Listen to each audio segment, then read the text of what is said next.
Bethel ministry rong bol na pawimawh tak mai nun na cho thir tu te in zawa in chibai kan buk chewa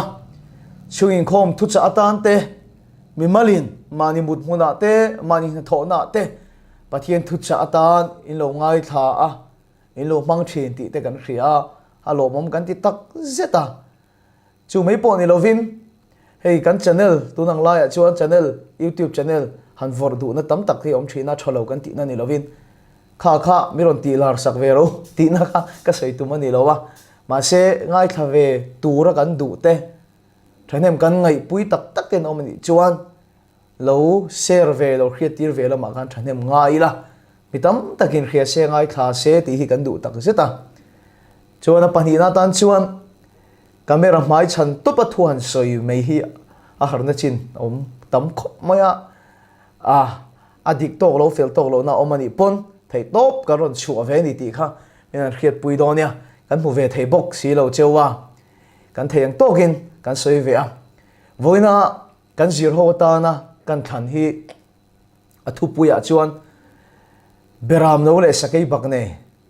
Sakeibaknei le Beramno poti theyang asap tong chuan dalayon en dalem apa khop mai chu thu pui chu man thain ka khria ka thin lunga ai munna sakhop maya tun huna tan lalpa min pek nge ni in ka khria Beramno le Sakeibaknei le Beramno dalayon en dalem ti mangin voina hian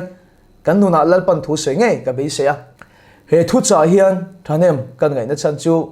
tun lai thilom zia kan ti video ma sa pun kan lo zir ho to hian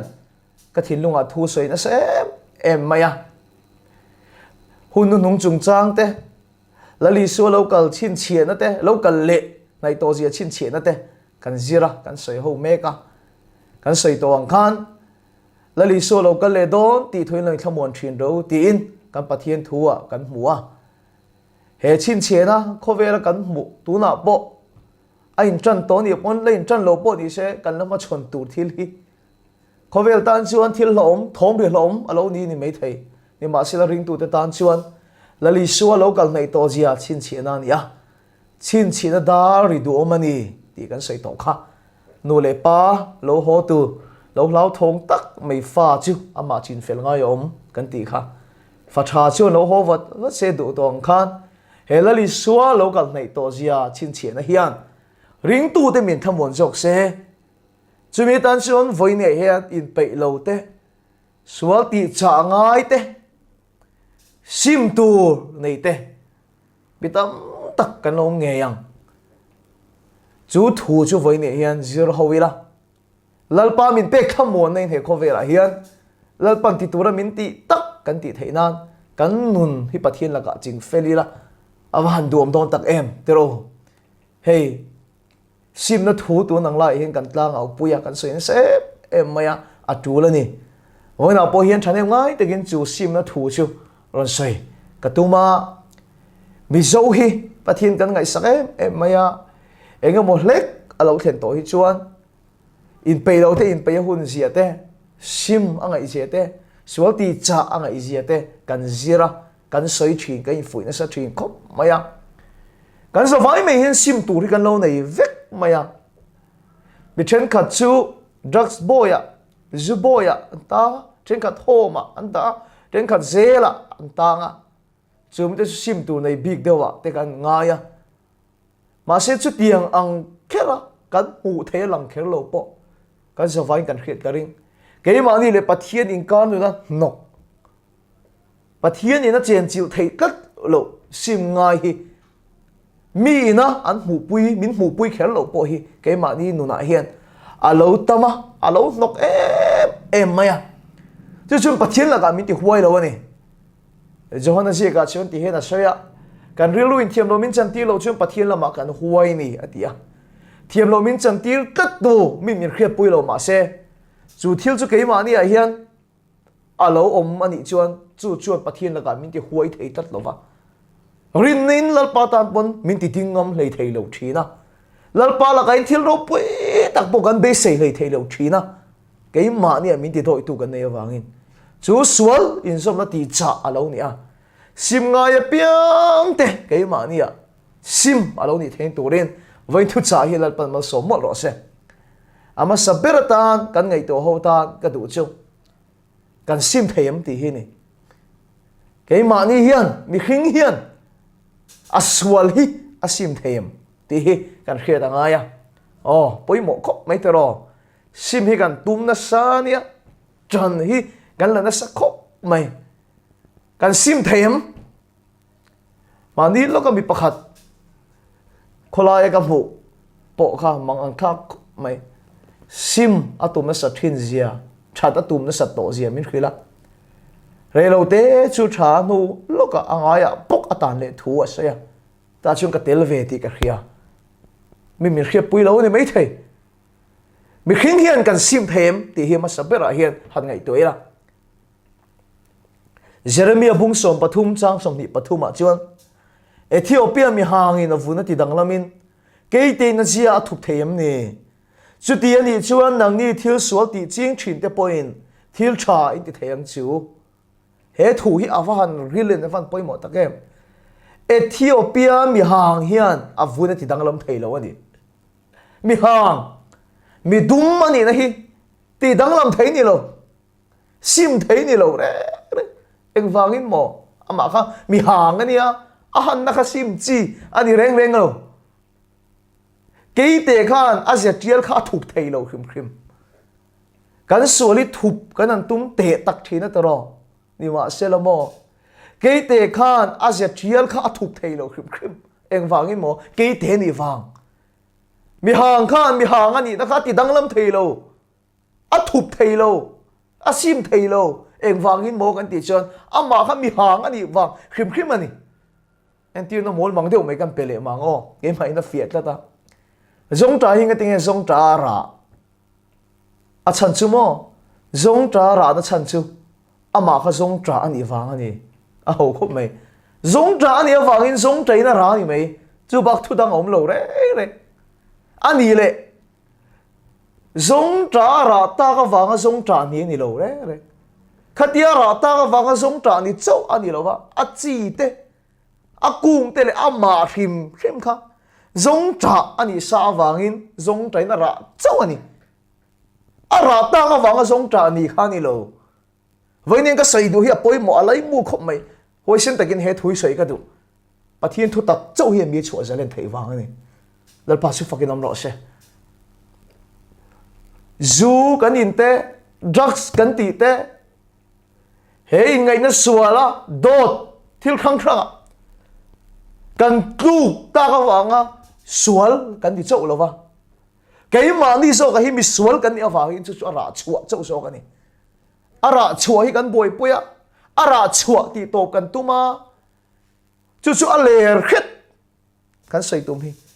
Christian min thak khenga tum na ni kan sai tum lai ta ka chu chu aler khet zong tra a ra awanga zong tra ni chau ni lo ama kha zong tra ni sa wanga zong tra ra zo ka ni chu ma zong voi ne hian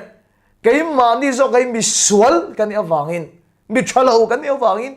mi min khiap bui mia lo wa po kan nun lalpa la ka min ti doi tu hi cái mà ni na ra chuak fo ba mi min khiap pui lo awangin mi sual la min chia lo ni mai ni ma se la Pathian la ka hin kan huai lo ni til ko pola chuan ti hian a soi ni rompung sari chang som pariat ta chuan cái mà chu su ka ti sa ti na ni cái mà chu ka ti sa ti na ni thil tha reng om lo ti ka hria awa hanin kha chiang awa hanin hu chiang tak em unau tu cái mà chu ka ti sa khan thil tha reng om lo ni ti khai khep phota với nên chu ka nim pom ma sak angai ni cái mà ni sim thei lo cha thei lo kha Ethiopia mi hang kha na han na kha athup thei lo a sim thei lo a ti top thei lo ani na ni wang ani ke ni po zu chu ngei mai la drugs ta ni la ngei le mai la ka tiang boy a khan tang lo mai la kan zet trial kan thup thei lo wa kan ni na hi kan sim thei lo kan ti dang lam thei lo wa eng wangin mo ke ma kan ti sa hian thil tha reng om lo wangin cái mà ni à hiền cái mà ni hi sual kan ni awangin keima ni sual hi ara chuak jok thina ni chu keima ni le Pathian in karin a hnok em maya Pathian hian ami te min mangai sia sual hi hobok sia keini min mangai a sual hi hobok si ta chu mi hring hi dang lamila chale ni la Pathian hi min du to em maya chumi awang chun Pathian hian voi duai lo mi hring hi khrem sim atum thina a khrem na awangin Pathian hian mi hring hi voi tam tak sim se in lam let se dang lam se Pathian hian voi tam tak adu thu Bible a hian kan hmu ni Bible kan en chuan ai gupta sala anta na lakata Israel fa te Moses kal tangin lalpan ro pui takin a chan chuaka thil mak ro pui takatia tiro Pathian na thoka ro pui ni tui pui sen le chara ang kalkaya chumi nu loka chuan mo mi hring kha hel mang kana ni zia lang ala mi ria mi tele mi chen khat kha Moses la kan hela engeti Moses chau lalpana biak big ke ni po min bevero se an ti nga la hel nga la chumi nu lalpan a khema phar vaw an phar var vo maya sai fi var ve tro a khema ta chu le mi hring kha an chang chu mo ti na ga lain Moses le Pathian sinai tla ga di somli an in pola chu mi chung chuan a mak khop mai ma lo rei lo te ba ga la kal ma Pathian no puina mulut tuk Israel fa te kha lalpa la ga lo hil le mana se bong lem te se mi lem Pathian chi bai lo bok le a Pathian chu thinore em maya ami te chu a khema lekak asuan kha milem Pathian betu lalpa lam thang do lo te kha seola alem zo tir ve maya Pathian khremna alanga an chalenem ateu lo mai thalera an kala anam phun le a ni khat kal le ka te khanam phun le nga la nia a khem chin an chatak tak thelo mi hring kha amak le tuk kanan raman lu don tre pa te kha angai nom tero hey mi hring chung chang so hian ke ma kai pu chiang lu tuk thina mi som Pathian ven tha mi som report a chuan a hlom zia len zia ten soi an phun le tak tak mai an phun chiar phun dan te kan thiam hi ka ti le tuka ai gupta rama khan kan than tu rom lo vem ni an ti vela a tong thei tha hi ka ti le tuka thai ra thi tu rang ka tingai mir khoi chuwa an ti chau vel lalpa la kan hil lalpa lungoi lo a khrema kum som li chung te me thale ran wa vai tir an chate rengem a teu lo mai an hel reng mai ni thale ra khan mana te kha ka kham to ka ne to an unau tu Pathian khan mi hring sual na kha hosia danglam se adu awangin a khrem thi chuti lai chun poi tin in chir ma se an sim tak tak thei chung lo wa an danglam tak tak thei chung lo wa anu loka kong dangin Pathian la kan hel le mai thina ei kan nui ti za deu ania ni za la pon ka ngai to da hang ke men kan nui ver ver ni chu khove sual na awangin Pathian in tuile ti ra khema no va de chung kwa la chuka chandam na longa chuan tir an chaim an chale ne nu loka no kha zurui le ngal kha khala ya zurui la ya thil theng jong jong kha poizia kha afa te ne na an chia te then pa unau de ka sei du lai ta ka chu an ni chau kha ni lo ve ke ni po poi ti thin in chir thin kan nia ni ma sila chu chuan min ti danglam tak tak zo chuang lo Pathian hian suala huwa ami te mangai si wang hian an sim theinan tin khri te len tira tram te tak tira khwa te ti khenga ni ma sila mi hring khan poi tin in chir thin ma se an in lam let lalpa na ngai dam anu lokan hele thina che mi nuwa Pathian chuan mi sala te tan tir le a chumi huna tang chen lalpa na wen chir le lalpa na chan chuang lalpa na ngai dam anu loka lalpa laka an hel reng mai ni unau tu chu chu mi khing ni na ni a eng wangin mo cái mà ni hen thiếu trả re om lo va mi sual kan ni a khang kan thil sei dang zong ka chu zong trả ani awanga zong trả ra ani ang chau khan cái mà ni zo ka hi mi cha sim thei lo kan ni awang hian ani chu wang tak chung cái mà ni hen sual hin a ra chok thina kan sim thei em ti chu mi khing hian kan chak na mang chuan kan sim thei lo ani chak na ni lovin thiếu thì thiên hek lovin cả thà rau sâu kín lệ thì nên bỏ hiền cái sợi tổ hiền xong vía u na unau tu mi khinh hiền cái sim thầy lo va cái thật thầy tắc tắc lo va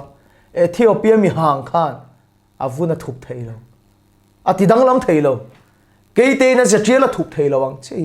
chú cái nihna anh vang anh Pathian ni mi khinh min bang ai số là hobok si a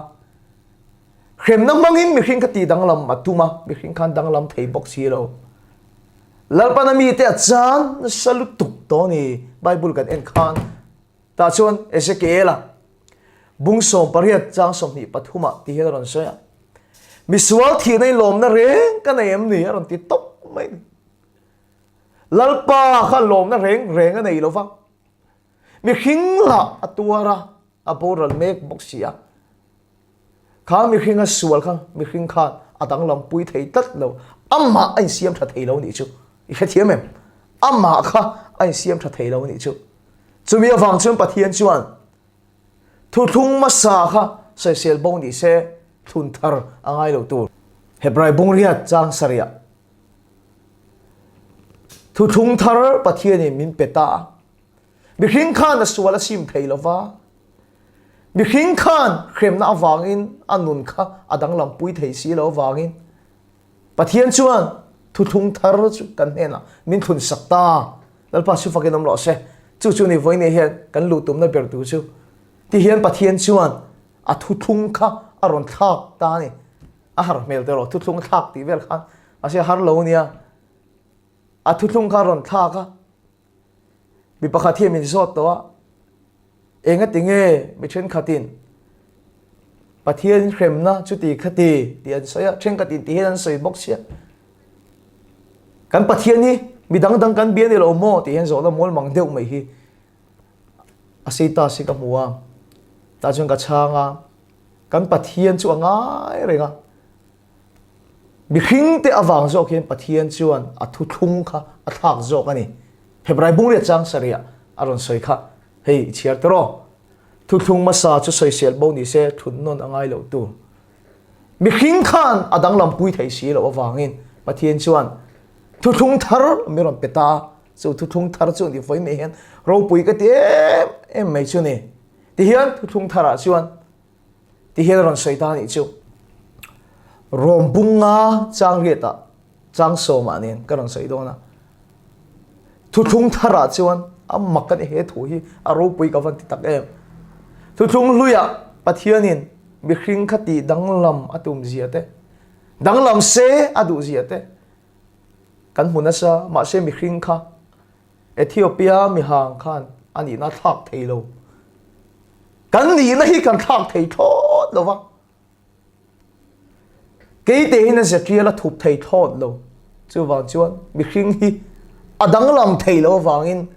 pathian chuan a thu thung a thak ta hebrai bungriat chang so ma chuan ti hen ron ziak ta ni ma sela pathian chuan ami mangai na chu fakta kin alan tira mi sualte kan ni laya Krista kan aya thi wang kha awan danglam te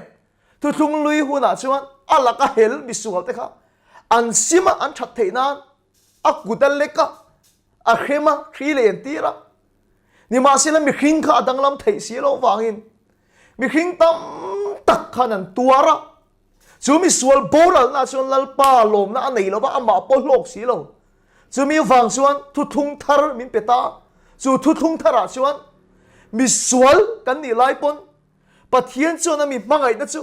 fakka ki dalan tira chang so main ting e soi kan ti chuan mel ma kan ni lai ma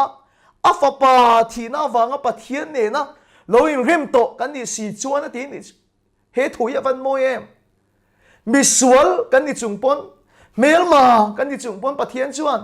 min khem ni to lovin min mangai athanga kan ta na nun lan athanga lalpa chu fakilam lo se unau tu na kan soi zo tak chia chuan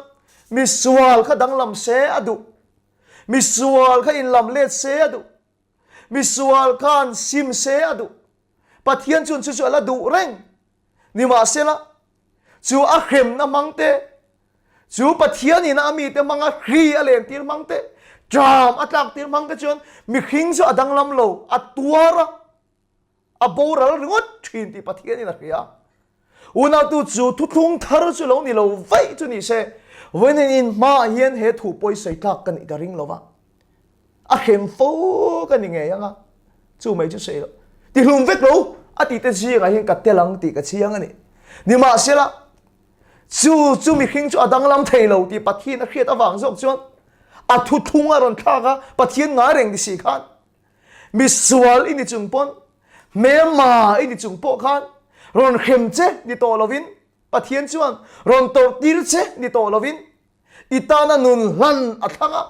hallelujah amen itana thi athanga kai sualang ang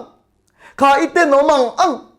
kai bolong ang khan khem che ni to lovin mangai chi athanga lalpa chu fakilam lo se chuan mangai na mang chuan ron ne che chu Pathian chuan atum ta so kani chu ni thu thung in thak chu ni thu thung thar chu lalpa chu fakilam lo se a pawimawh ni helai to pa hian in ti top chuan poi hiawang tu na he thu chai nga tinga thanem ngai te ka sei ipa zia ipa ni na hi I khiat fu lo chuan ipa hi mai tak tak thei lo mi poi nga tinge kanin po kanin nel kan ti chuan kain khiat chian po le mi hi kanin nel thin kanin po kain le chin na thathin voi ni hen hei lo khero ke mang tho mi sual tha thei lo sim thei lo zetia thup thei lo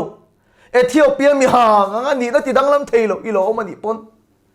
ti hian Pathian chuan na mi mangai ni chu fakta ki lan tira mi sual kan ni chung po hian a mel ma kan ni chung pon Pathian chuan min mangai aron thanga una tu chu thu thung in thak chu thu thung thar chu ni lo se Isua khove laron kal hi ngai mi lo nga kan ta ator hi ngai to lo bang min khem sim tum chu ni se Isua khove la visual ta na tor hi ngai mi lo bang kan se nan le te min khem sim I thil ti te ngai chunga Pathian ni na ti zel tum chu ni se tun din huna hian Isua itan khove laron kal hi ngai mi lo ni ma se lo tu na Beramno ni na chei hi ni Bible kan nen chuan thu thung li huna po beram chu mi sual te tan nun a hlan thina mi sual na nei sual man thi na ni chu mi sual den lum tur chuan tempula biak buka beram mel hem mi lo kain pui thiam ma adin puya chu mi chuan beram chunga chena kut angata a sual na zong chu a cham ta chuan chu beram ne na chu a sual na zok chu a hlan ti entil na ni a kut nge me chun beram chu a hong a zaya a thi set na chu ka chu beram chu a thia una tu chu na sei chu mo ka beram khan poi khoi mi sual ni mi lo mi sual zo ka chu kha mi zo ka kha ni ma se la ka beram khan poi khoi mi lo ma se ka mi sual zo ka chunga nga ani ta ka wangin kha mi sual ai khan a thia kha mi kha lo zalen ta ni una tu chu ni ente Pathian Beramno khove sual kal pui tu tur so una tu hi Pathian thu thung thar chu mo mi sual ini chung pon a poi soi a du lo zong tireng a mel ma ini chung pon lalpa chuan itana nun lan athanga Isua na ka ama ain bela aman apura aman athi pui ta zoka chumi mangai na awang chuan I lo zalen theina turin lalpa su fakilam lo se hetiang Pathian dang hi tunge omang le kan Pathian kan sual na nga min thung rul tum ni lo kan ni na nga kan chunga ro re lo chu kan sual na le kan ni na zo mi so le mel ma kan ni chung po in bel thang tu kan ta na thi khenga tuar ngam Pathian chu mangai Pathian chu a chan chin ni khil thiamina sei thiamina he khove lain danglam lo tur hi an omin ka helawani unau tu chu chu ni Pathian zia chu ti mai khan mi soli ni mai khan mangai chi athanga mel mai ni reng chung po ni ta nun lan athanga ni chu lalpa su fakilam ro se luka bung sharia khan ison ti hian kan ta so ya mi pakhat hi apoi sabatu mi pani anei thunga chu mi ta chuan an rule thei lo ve fe luka bung se chang som ni pakhat su khla khan mo pakhat chuan duli zanga aba panem tak ani pakhat zok chuan duli som nga aba ni ma selan rule thei lo ve an rule thei lo awang chuan chu pa chuan an pani chuan angai damani he thui suna sei chan chu kha simon ina khan mai che pakhat na satagi di so ke bula ron trapa khala in mi te khan lo kha thiam lo le ka iso khan chu nu tra chan a sei na chu nia ti hian iso chu simon bula chuna so ta ni chu mi te chu tu zok in nge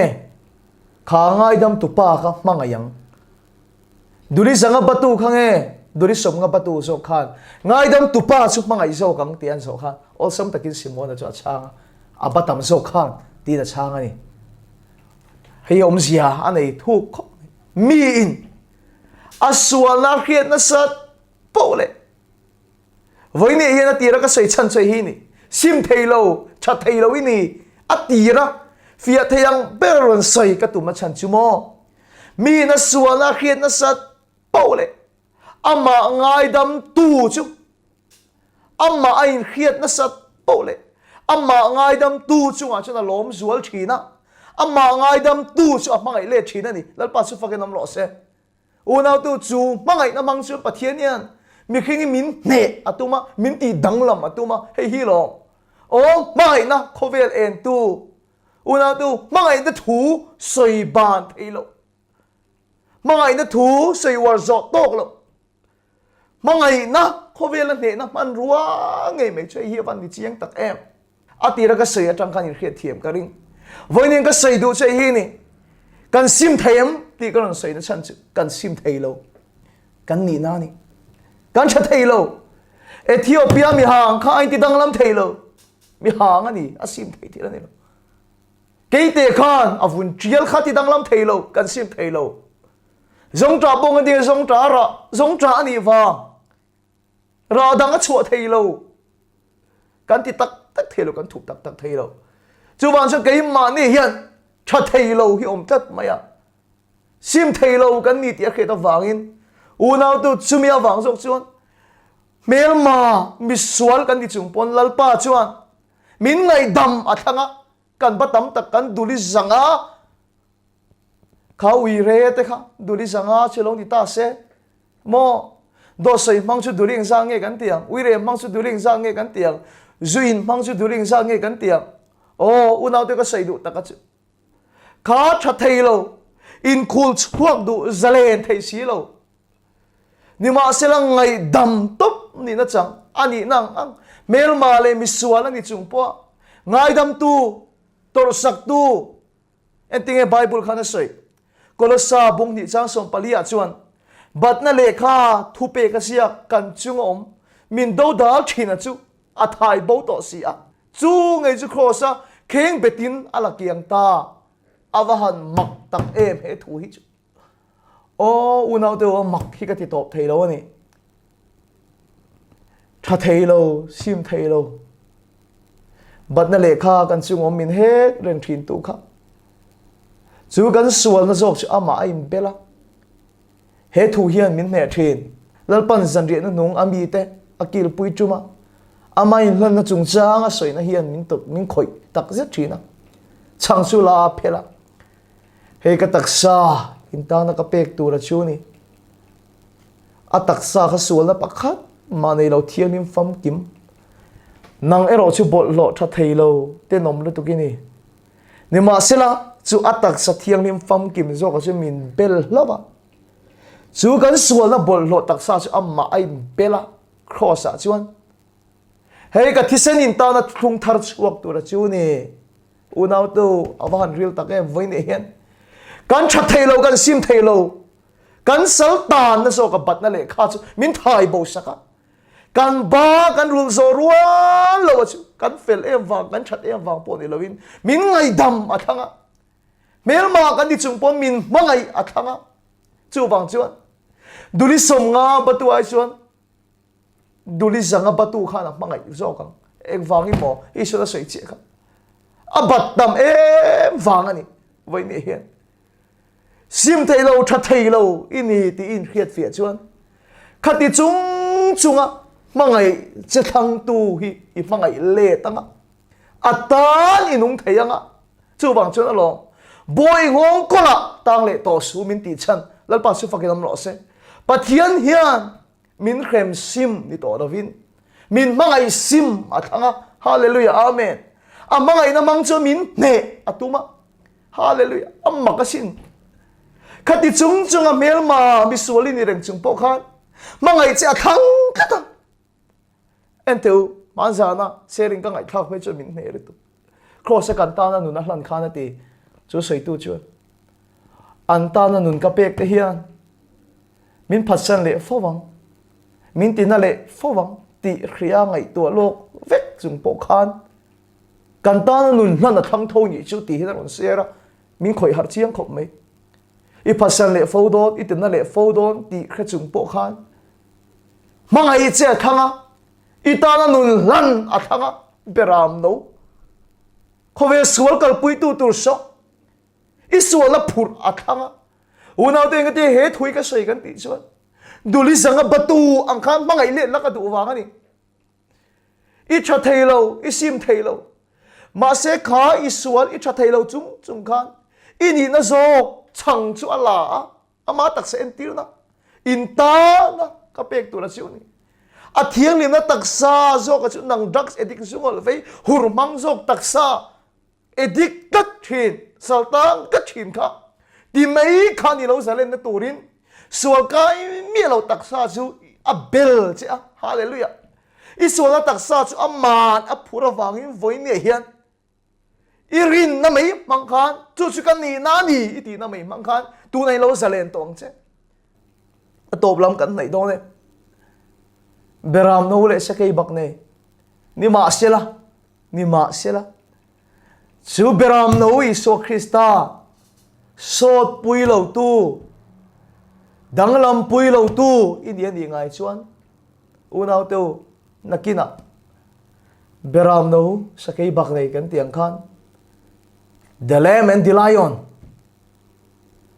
Sakeibaknei angin vantir ko chung nung bero nen Pathian totoro ri nen vana changin Beramno thinur na chu Isua Krista chu avana vantir ko te nen a local le dona chu ti huna chuan Beramno ni na khovera local masakha hallelujah a local masakna Beramno itana nun miswale mel mai ni chung poita nun hlan na kha ilo sot pui lova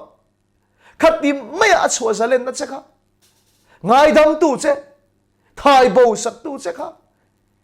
i lo dang lam pui lo ani vai chuan Sakeibaknei ha hu mangin Beramno thinur na hi chu kan lama chan don ma se chu tun huna ta ne ro ani lova i dam chung chuan lalpa ala beidong lova itan Beramno ani renga ni ma sela chu mangai na chu sot pui lo i boral hi ka lau tak seta i chunga tu thung lu yang khan a chen boi to don lo wang ani he thui ka sei ni a fm ti khan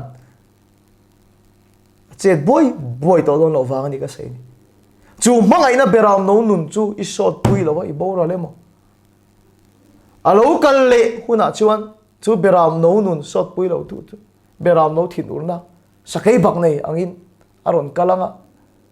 athinur nei chu kan chunga hian ala tale don boxia mase alo kal na masa chu Beramno alo kal le na chu Sakeibaknei ani chu lali so alo kal le ma zong chu Beramno hun ani a kan tan Beramno ani na chu ni a alo kal le hun a ero chuan Sakeibaknei a mel ma le mi sual te chingral tu aron ni don chu wang chen tu ni chandam na hun chu ni tu ni hun lo mom chu ni a lo mom na lai le phim khur ngai om na lai chu a mang khan na che boy boy to don si lo wa khem na manga min ti si ma tum to don si lo wa sual reng ma la ti khan kha ap mangai na mang zo kan ne che kha tum don si a mà sẽ chú mang ngày nay sẽ short pui lâu anh đi ngay chuan aron kal le huna chuan the lion Sakeibaknei aron đi to zok don vang anh đi chuan unau tu sim thei lâu tha thei lâu kha eng tin chuan mo kan dang lamang kan ti chuan kan ni na chu min thak saka kan ni na chu min ti dang lam saka ama ni na zok chu min pek adua amak lu tu khei kan chiam pa pakhat bo sei a ol tukhi harna ni hatia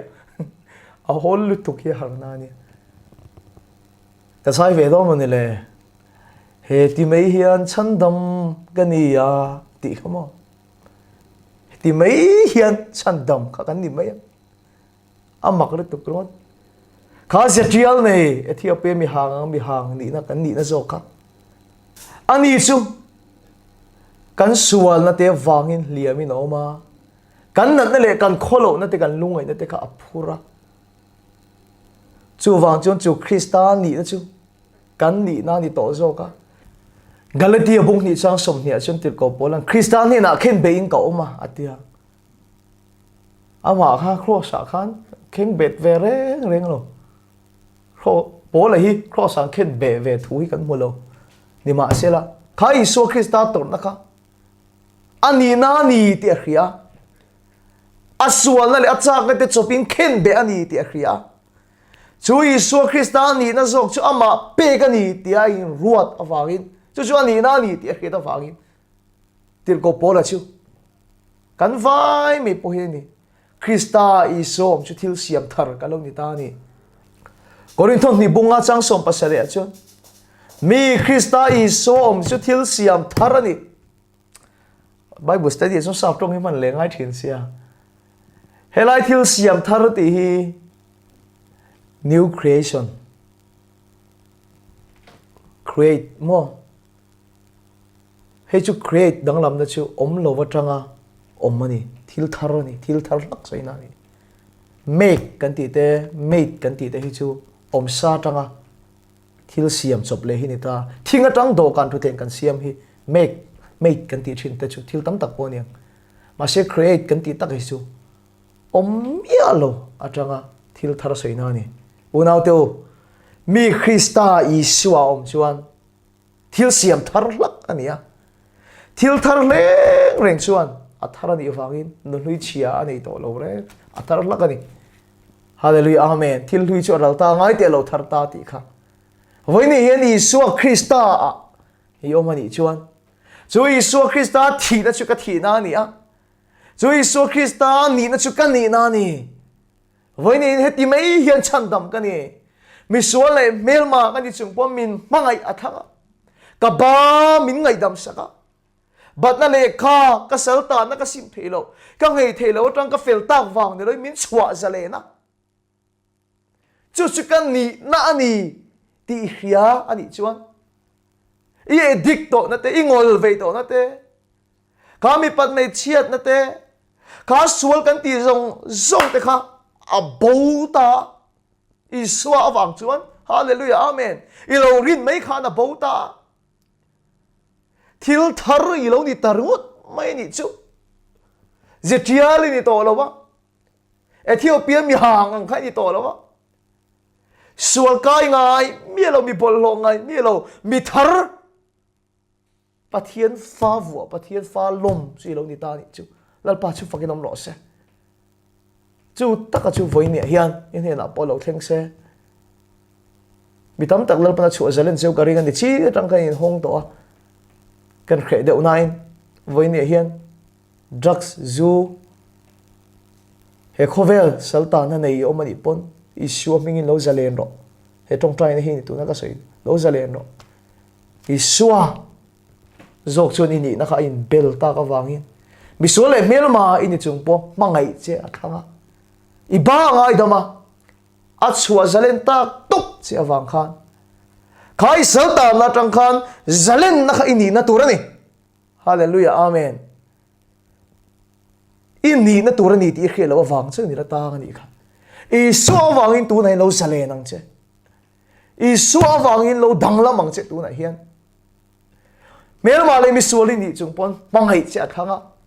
ini na chia zong zong ama im bela I chat thelo na zong zong Israel Isual dum zong zong im bela ama ni na van thiang nim zo ka chu ape cha với này hiền Pathian chung te van mi thiang lim ni na zo ka chu al pan Isua wangin min pet tangot ani dal pa su fakinam lo se hallelujah amen khati mai khan chan dam ni ya chú Isua Krista ni na chu ka ni na ni ti khiat na kha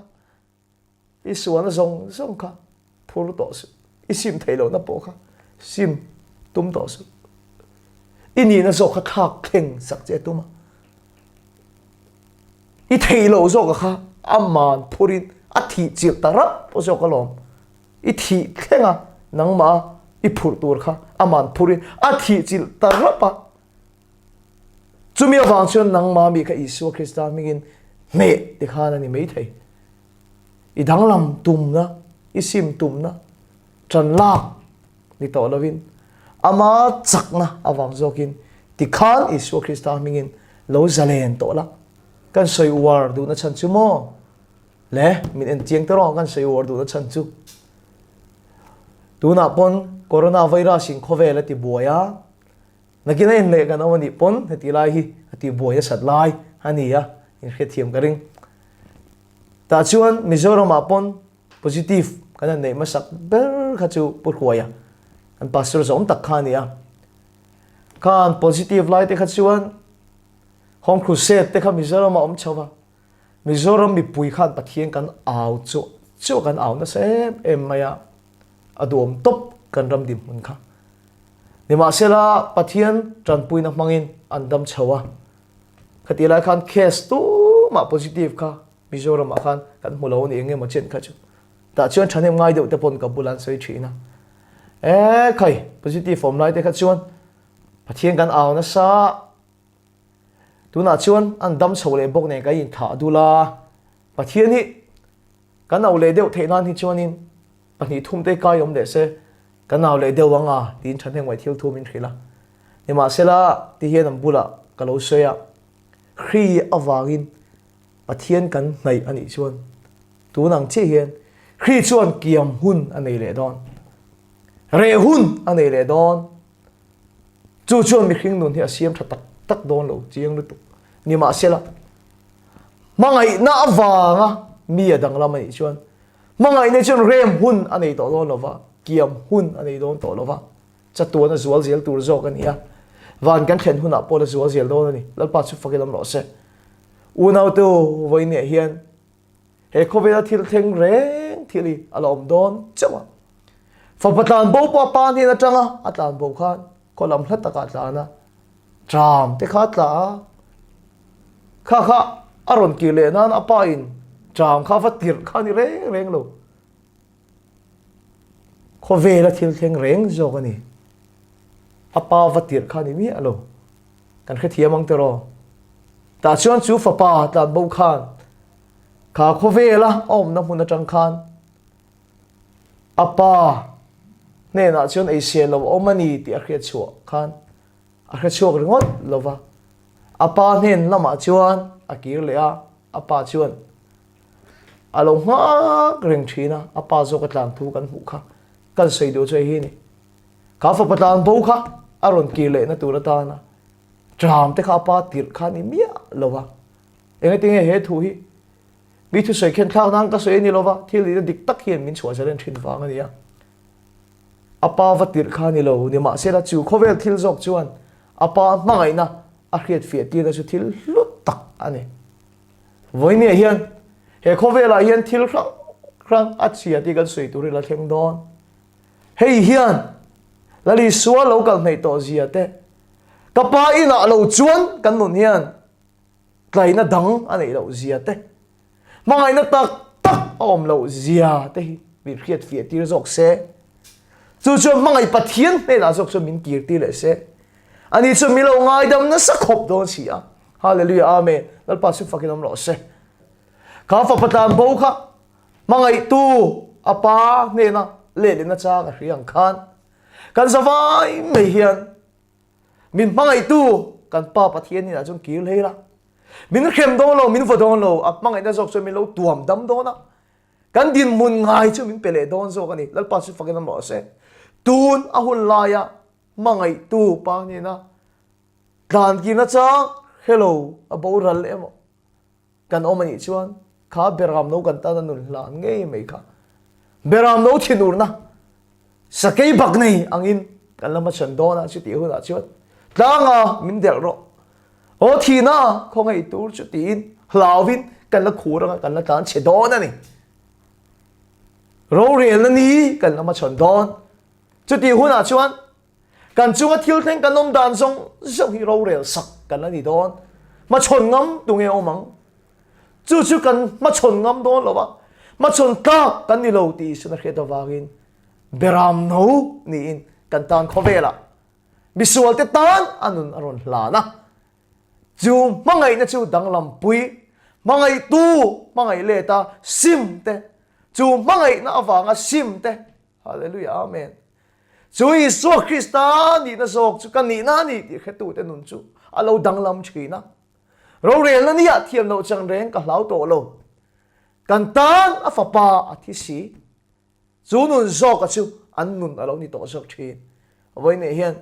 tun Beramno huna hian tun mangai na manga sim na huna hian chu mangai na chuan fan chuak chengei se chu mi ni lo chuan Sakeibaknei anga avantir go chungnung ber one Pathian to to rodri ne akatra ka khandai chuaka indomi sakor chak taka aron tlan huna chuan kan ma chon ngam don em ni kan zawai me hian tun hi sim hunani ti hi or takin ka sai duwa ni ma sela Pathianin sim tura du dan kong se hello pal ani chuan unaw to idang lam zo don lo ma se iswa na le I thailo na kha ama bella ama chu phurtil ama na he sak che wangin ilo zaren mayanga chu min tor sak le min mangai na wang jok chuan min phur sak le min tor sak wang jok chuan kan nun hi